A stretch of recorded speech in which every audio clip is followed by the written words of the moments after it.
नमस्कार दोस्तों। पूरा देश कोरोना की चपेट में है। रोते बिलखते लोग हैं। हर मिनट हर घंटे मौतों का सिलसिला है। गंगा नदी में बहती लाशें हैं। यूपी से लेकर बिहार तक अलग अलग शहरों के किनारे से बहती नदी में तैरती लाशें, शहरों गांवों में जलती चिताएं, कोहराम, हाहाकार, बिलखते परिजन, अस्पतालों के बाहर कतारें, अस्पतालों के भीतर मारामारी। और इन सब के बीच आज कोलकाता से छपने वाले द टेलीग्राफ की हेडलाइन है। हेडलाइन के दो हिस्से मैं आपको दिखा रहा हूं और उसके बाद मैं बताऊंगा कि इस हेडलाइन का मकसद क्या है, क्यों ऐसी हेडलाइन और क्यों ऐसी तस्वीरें, और उन तस्वीरों के साथ जो टेक्स्ट लगाया गया है उसका मतलब क्या है। मेरे बाएं तरफ आप जो देख रहे हैं प्रधानमंत्री मोदी की तस्वीर है। टेक्स्ट है, if you call this pain, ये द टेलीग्राफ ने लिखा है कि अगर इसे आप तकलीफ कहते हैं।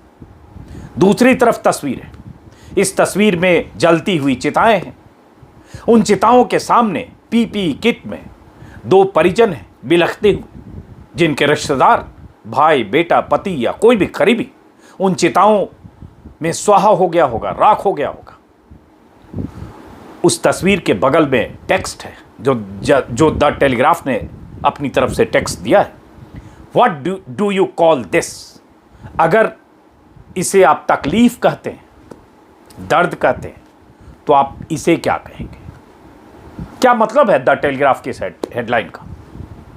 पहली लीड स्टोरी द टेलीग्राफ की है और द टेलीग्राफ कोलकाता से छपने वाला यह अखबार सरकार से, मोदी सरकार से सवाल पूछने, मोदी सरकार को कटघरे में खड़ा रखने के लिए और सरकार की नाकामियों पर सीधे सवाल करने के लिए लगातार चर्चित भी रहा है, सुर्खियों में रहा है और तारीफ भी होती है और आलोचना भी होती है। आलोचना जाहिर है सरकार समर्थक लोग करते हैं।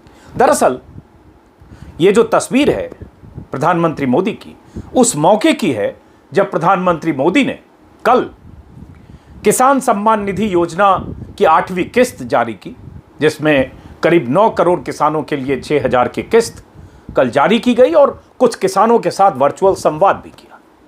उसी संवाद के दौरान प्रधानमंत्री मोदी ने कहा, जिस कष्ट को देश ने सहा है, अनेक लोग जिस दर्द से गुजरे हैं, मैं भी वो महसूस कर रहा हूं। तमाम बातें कही, जिसमें एक बात उन्होंने ये भी कही, ये भी कहा कि इस अदृश्य दुश्मन के कारण अपने करीबियों को हम खो चुके हैं। और तस्वीर तो ये है।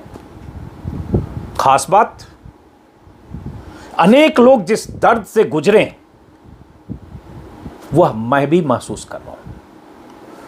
तो प्रधानमंत्री ने जो ये कहा, उसी पर सवाल द टेलीग्राफ ने खड़े किए हैं और सवाल यही है कि अगर इसे तकलीफ कहेंगे प्रधानमंत्री की तस्वीर के साथ, तो इसे क्या कहेंगे? जो अपने परिजनों की, रिश्तेदारों की, करीबियों की, पिता की, भाई की, पत्नी की, बेटे की चिताएं जला रहे हैं, जिनके परिजन बेमौत मारे जा रहे हैं क्योंकि अस्पताल में उन्हें इलाज नहीं मिल रहा है, ऑक्सीजन सिलेंडर नहीं मिल रहा है, आईसीयू बेड नहीं मिल रहा है, दवाएं नहीं मिल रही है, वक्त पर इलाज नहीं हो रहा है, लाइलाज मौतें हो रही है। और उसके बाद यही सवाल द टेलीग्राफ ने पूछा है कि अगर ये तकलीफ है तो फिर इसे क्या कहेंगे? और इसे अखबार ने जो लीड स्टोरी है उसके ऊपर एक हेडलाइन है, हेडिंग है, the pain that people have suffered I feel it equally. वही जो मैंने हिंदी में कहा है, जो प्रधानमंत्री का कल जो संवाद था, भाषण था, मोनोलॉग था, जो भी कहें, उसका अंग्रेजी तर्जुमा है। और उसके बाद द टेलीग्राफ ने प्रधानमंत्री के कल के संवाद को, किसानों के साथ संवाद को विस्तार से छापा है और कहा है कि प्रधानमंत्री का रवैया, तरीका और जिस तरह से एड्रेस किया पूरे मुद्दे को, वो निराशाजनक था। उनका एक्सप्रेशन, उनका बॉडी लैंग्वेज, उस पर टेलीग्राफ की ये कहानी है। अब सवाल उठता है, प्रधानमंत्री मोदी ने जो कल कहा, पहले मन की बात में कहा, इसके पहले भी एक बार अचानक टेलीविज़न चैनलों पर आए थे, करीब 20 मिनट तक उन्होंने राष्ट्र के नाम संदेश दिया था। उस दिन भी लगा था कि पता नहीं प्रधानमंत्री मोदी क्या कहने वाले हैं, लेकिन उन्होंने धैर्य की बात की, उन्होंने जो कोरोना वॉरियर्स की बात की, उन्होंने ये कहा कि आप इस मुश्किल हालात से कैसे निपटें, और घर वालों को, युवाओं को संदेश दिए कि आप कैसे अपने बुजुर्गों का ख्याल रखें, और तमाम बातें कही।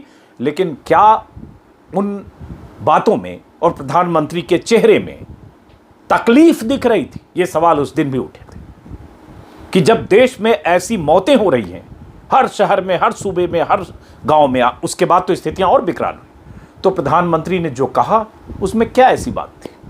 कहीं लगा कि वो बहुत तकलीफ में है? कहना एक बात है, दिखना दूसरी बात है। और उस पूरी परिस्थिति में, जो अभी देश की परिस्थिति है, उस परिस्थिति में आप तकलीफ से गुजरते हुए लगातार क्या कर रहे हैं, क्या करते देखे जा रहे हैं, ये तीसरी बात है। तो द टेलीग्राफ की हेडिंग के बाद चूंकि मुझे लगा कि ये एक अखबार ने जोखिम मोल लिया इस दौर में, और ये जोखिम टेलीग्राफ हर रोज मोल लेता है, जब मोदी सरकार पर, मोदी सरकार की नाकामियों पर, मोदी सरकार की नीतियों पर सवाल उठाना हजारों लाखों लोगों की नजर में देशद्रोह जैसा है। मोदी उस अवस्था को प्राप्त हो चुके हैं जहां उन पर कोई सवाल नहीं उठ सकता। मीडिया की तो हिम्मत नहीं है, ज्यादातर बड़ा तबका मीडिया का, वो उन्हें महान बना सकता है, महिमा मंडन कर सकता है, उन्हें विश्व गुरु बना सकता है, उन्हें वैक्सीन गुरु बना सकता है, उन्हें दुनिया का सर्वश्रेष्ठ नेता साबित कर सकता है, उनकी छोटी छोटी बातों को बहुत बड़ा करके दिखा सकता है, उनकी छोटी छोटी घोषणाओं को भारत के लिए गेम चेंजर बता सकता है, मास्टर स्ट्रोक बता सकता है। लेकिन जब प्रधानमंत्री मोदी की नाकामियों की बात आती है तो सब शुतुरमुर्ग बनकर रेत में मुंह छिपा लेते हैं, जैसे कुछ हुआ ही नहीं।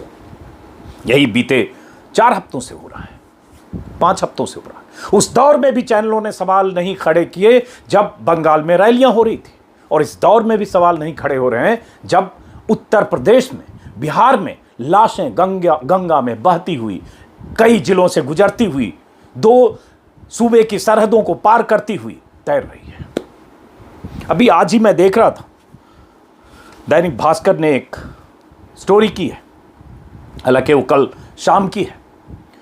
दैनिक भास्कर, हालांकि मैं तारीफ करूंगा दैनिक भास्कर अखबार की कि दैनिक भास्कर के संपादकीय विभाग के लोग और रिपोर्टर्स लगातार जमीनी सच्चाई को दिखाने की कोशिश कर रहे हैं, और मैं कहूंगा इस दौर में जोखिम भी मोल ले रहे हैं। एक दैनिक भास्कर ने दिखाया कि कैसे, लिखा है कि कैसे यूपी में गंगा के किनारे 27 जिलों से ग्राउंड रिपोर्ट की गई। 1140 किलोमीटर में 2000 से ज्यादा शव, कानपुर, उन्नाव, गाजीपुर, बलिया, अलग अलग जिलों में जहां जहां दैनिक भास्कर के रिपोर्टर गए, रायबरेली और यहां से लेकर यूपी के कुछ शहर के साथ साथ बिहार के कुछ शहर, हाजीपुर, बक्सर, सब जगह गंगा के किनारे कैसे 2000 लाशें देखी गई, और उसके पीछे क्या वजह है अब ये यूपी पुलिस जांच करेगी, एफआईआर करेगी, क्या करेगी, आगे पता चलेगा। लेकिन ये हालत है। ऐसी स्थिति में क्या प्रधानमंत्री का चेहरा, उनका बोलना, किसान सम्मान निधि जारी करते वक्त, कुछ लाए गए किसानों से संवाद करते वक्त सिर्फ ये कह देना भर कि जिस कष्ट में अनेक लोग गुजरे हैं, देश गुजर रहा है, वो अब मैं भी महसूस कर रहा हूं, इसी पर सवाल द टेलीग्राफ ने उठाए हैं कि क्या आप कष्ट महसूस कर रहे हैं प्रधानमंत्री जी? कष्ट महसूस करते तो बीते 4 सप्ताह में आप दावा जो भी कर लें कि सरकार हर तरह से सचेत होकर दिन रात जुटी है, लेकिन किस तरह से जुटी है, कैसे बिना ऑक्सीजन के लोग मर रहे हैं, और अलग अलग सूबों में, गोवा में कल भी मैंने जिक्र किया, बीजेपी की ही सरकार है, 4 दिनों के भीतर 75 लोगों की मौत हुई, मरीजों की, गोवा के सबसे बड़े अस्पताल में, और कहा जा रहा है वो मुख्यमंत्री और स्वास्थ्य मंत्री के बीच मतभेद की वजह से वहां जो सिस्टम है वो सही काम नहीं कर रहा है। ऐसे वक्त में क्या प्रधानमंत्री वाकई दुख में दिख रहे हैं? क्या प्रधानमंत्री वाकई प्रोएक्टिव होकर, चिंतित होते हुए, जिम्मेदारी लेते हुए दिख रहे हैं? क्या प्रधानमंत्री को कभी अफसोस है कि जो उन्होंने 1 साल में बड़े बड़े दावे और ऐलान किए, जो अंतर्राष्ट्रीय मंचों पर भारत को कोरोना से मुक्त होने जैसा एक तरह से उन्होंने ऐलान किया और कहा कि दुनिया भारत की शक्ति को लेकर, भारत कोरोना से जूझने की भारत की स्थिति को लेकर, हैसियत को लेकर तमाम तरह के सवाल खड़े कर रही थी, लेकिन कैसे हम निकल गए। ऐसे भाषण जब देते रहे और आज जब हम फंस गए कि छोटे छोटे मुल्क वो हमें मदद भेज रहे हैं, ऑक्सीजन भेज रहे हैं, वैक्सीन दूसरे देशों से अब आने लगी और वैक्सीन की खेप हमने दुनिया भर को तब बांट दिया जब शायद भारत को जरूरत थी। तब प्रधानमंत्री का रवैया और बीते 4 सप्ताह से प्रधानमंत्री का रवैया, क्या आपको लगता है कि जिम्मेदारी लेते हुए दिख रहे हैं? क्या लगता है कि वाकई वो उतने कष्ट और तकलीफ में है जितने कष्ट और तकलीफ में आप में से बहुत सारे लोग होंगे जिनका बेटा, भाई, पत्नी, बच्चा अस्पताल के बाहर, अस्पताल पहुंचते वक्त एम्बुलेंस में, ऑटो में, टैक्सी में, रिक्शे पर जिसकी मौत हो गई, या अस्पताल के जनरल वार्ड में सांसें रुक गई क्योंकि उसे आईसीयू में बेड नहीं मिला, उसे दवा नहीं मिली, और तो और खाट पर मौत हो गई क्योंकि उसका बेटा कहीं अस्पताल में धक्के खा रहा था और उसे कहीं बेड नहीं मिला। ये हर स्टेट की कहानी है, ये इससे कोई सूबा छूता नहीं है, चाहे दिल्ली हो, चाहे महाराष्ट्र हो, चाहे गुजरात हो, चाहे यूपी हो, चाहे राजस्थान हो, चाहे बिहार हो, चाहे बंगाल हो। गुजरात में क्या हो रहा है? 15 साल तक 14 तक अगर देखें, करीब करीब 13 साल तक नरेंद्र मोदी गुजरात के मुख्यमंत्री रहे, उसके बाद भी बीजेपी की सरकार है। तो अगर ऐसे देखें तो लंबे समय से बीजेपी की सरकार है। स्वास्थ्य सुविधाओं, स्वास्थ्य केंद्र, प्राथमिक चिकित्सा केंद्र, हर चीज की जिम्मेदारी बीजेपी की थी, जहां आप लगातार 20 साल से ज्यादा, 25 साल से आप सरकार में हैं। लेकिन गुजरात में क्या हो रहा है? गुजरात के बारे में गुजरात समाचार, संदेश और सौराष्ट्र टाइम्स, गुजरात के कुछ अखबार लगातार लिख रहे हैं कि कैसे गुजरात में मौतों को छिपाया जा रहा है। जितनी मौतें हो रही हैं राज्य में, गुजरात के बारे में मैंने देखा, कल दैनिक भास्कर ने लिखा है, दिव्य भास्कर ने लिखा है, जो उसी ग्रुप का गुजराती अखबार है, कि 71 दिनों में 1,23,000 डेथ सर्टिफिकेट जारी हुए। सरकार ने कोरोना से सिर्फ 4218 मौतें बताई। और वहां के अखबार में एक दिन, एक अखबार में, सौराष्ट्र समाचार ने 8 पन्नों पर सिर्फ कोरोना से हुई मौतों में जिन लोगों की श्रद्धांजलि के साथ तस्वीरें छापी है। आप जरा सोचिए, इतनी मौतें हो रही है। जिलावार अखबारों ने रिपोर्ट की है, हर जिले में कितनी मौतें हो रही है। पिछले साल की तुलना में 60,000 से ज्यादा मौतें हो गई। लेकिन उसके बाद सरकार उन आंकड़ों को छुपा रही है, या जो आंकड़े सरकार दे रही है उसमें आधी हकीकत आधा फसाना है। एक आंकड़े के मुताबिक अगर 2020 की तुलना करें, इसी 71 दिनों की, 2021 के 71 दिनों और 2020 की तुलना करें, तो इन्हीं दिनों में 65,000 ज्यादा डेथ सर्टिफिकेट इस बार जारी किए गए। तो अचानक ऐसा क्या हो गया कि 65,000 ज्यादा मौतें हो गई, लेकिन वो कोरोना के शिकार नहीं है। तो ऐसा क्या हो गया? ऐसी कौन सी आपदा आ गई? ये एक बहुत बड़ा सवाल है कि सरकारें कोरोना से हुई मौतों को छिपाने की कोशिश कर रही है। कॉज ऑफ डेथ में, डेथ की वजह में, मृत्यु की वजह में कोरोना नहीं लिखा जा रहा है। यह हर राज्य में हो रहा है। गुजरात का जिक्र खास तौर से मैंने इसलिए किया क्योंकि गुजरात के मुख्यमंत्री नरेंद्र मोदी 13 साल तक थे और अभी भी गुजरात में बीजेपी की सरकार है। और गुजरात के ही अमित शाह हैं जो नंबर 2 हैं, गृह मंत्री हैं। तो गुजरात तो ठीक रखते हैं। यूपी और बाकी राज्यों की तो बात लगातार मैं कर रहा हूं 2 दिन से। मध्य प्रदेश का वही हाल है। 15 साल पहले शिवराज सिंह चौहान मुख्यमंत्री रहे, फिर अभी बीच के कुछ दिनों को छोड़ दें फिर मुख्यमंत्री हैं। और ऐसी स्थिति में क्या प्रधानमंत्री उतने चिंतित दिखते हैं? और प्रधानमंत्री की चिंता दिखती तो दुनिया भर के अखबारों में प्रधानमंत्री की नाकामियों को लेकर, मोदी सरकार ने जिस ढंग से कोरोना को हैंडल किया उसको लेकर लेख, संपादकीय और रिपोर्ट्स लिखी जा रही है। धीरे धीरे भारतीय मीडिया ने भी थोड़ी रीड दिखाई है और आउटलुक और इंडिया टुडे ने कुछ ऐसी कवर स्टोरी छापी है जिससे सरकार कटघरे में खड़ी होती है। लेकिन अगर प्रधानमंत्री कहते हैं कि आपके कष्ट में हम शामिल हैं, अच्छा लगता कि वाकई वो कष्ट में शामिल होते। अच्छा लगता कि जब सब कुछ अच्छा होता है तो उसका श्रेय लेने के लिए प्रधानमंत्री मोदी खुद सामने होते हैं और पूरी उनकी बटालियन उन्हें एवॉव ऑल करके पेश करती है दुनिया के सामने। ऐसा लगता है मीठा मीठा गप, कड़वा कड़वा थू।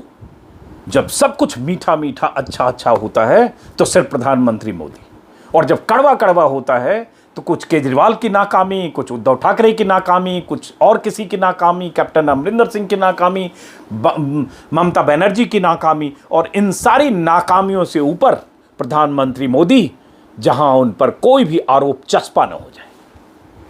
और ऐसे वक्त में अगर बहुत सारे लोग निजी हैसियत से जिम्मेदारी के साथ, मानवीय संवेदना के साथ, इंसानियत का फर्ज निभाते हुए अपने तौर पर अपने संगठन की ताकत के बूते अगर लोगों की मदद करते हैं, दवाएं पहुंचाते हैं, प्लाज्मा पहुंचाते हैं, ऑक्सीजन बेड तलाश कर उन्हें कॉन्टैक्ट मुहैया कराते हैं, तो उनके खिलाफ पुलिस जांच होती है, पुलिस उनके ठिकानों तक पहुंचती है। वजह भले हाईकोर्ट का आदेश हो, लेकिन उस पर विस्तार से मैं कल बात कर चुका, इसलिए उस पर बात नहीं करूंगा। फिलहाल इस वीडियो का मकसद यही था दोस्तों, मीडिया के दोस्तों, कि ये वक्त है जब सरकार, चाहे जो भी सरकार हो, सरकार की नाकामियों पर सवाल उठने चाहिए, स्वास्थ्य व्यवस्था की नाकामियों पर सवाल उठने चाहिए। जब सरकार कहती है कि ऑक्सीजन की कमी नहीं है, जब केंद्रीय स्वास्थ्य मंत्री हर्षवर्धन हर रोज आकर प्रधानमंत्री मोदी की शान में कसीदे पढ़ते हुए ट्वीट करते हैं, तरह तरह के टोटके कई बार बताते हैं कैसे कोरोना से बचा जाए, जब बीजेपी के नेता इस तरह के टोटके बताते हैं, उत्तराखंड के पूर्व मुख्यमंत्री कुछ मूर्खतापूर्ण बयान देते हैं, कोई गोमूत्र पीने की बात करता है, ये सब बीजेपी के नेता, एक ही बिरादरी, एक ही पाठ्यक्रम, एक ही सिलेबस से शिक्षित दीक्षित लोग, तो लगता है जले पर कोई, जख्म पर कोई नमक छिड़कना हो। और इन सब के बीच प्रधानमंत्री गायब दिखते हैं। वो आते हैं, किसानों के नाम किस्त जारी करते हैं, और उसके बाद एक प्रचार तंत्र फिर सक्रिय होता है कि भारत को लेकर, दशा को लेकर, कोरोना को लेकर प्रधानमंत्री कितने चिंतित हैं, और एक डायलॉग जैसी हेडलाइन हर अखबार में होती है, कोरोना से लड़ेंगे भी और जीतेंगे भी। अच्छा लगता है सुनकर, लड़ेंगे भी जीतेंगे भी। लेकिन कोरोना से लड़ने के लिए बीते एक साल में हमने क्या किया, इस पर 1000 पन्ने लिखे जा सकते हैं प्रधानमंत्री मोदी जी। फिलहाल इस वीडियो को दोस्तों यहीं खत्म करते हैं, फिर मुलाकात होगी किसी और वीडियो में। इस बीच सिर्फ इतना बता दूं कि अगर आपने मेरे YouTube चैनल को सब्सक्राइब अब तक नहीं किया तो सब्सक्राइब करेंगे, अच्छा लगेगा, ताकि मेरी बात ज़्यादा से ज़्यादा लोगों तक पहुंचे। नमस्कार।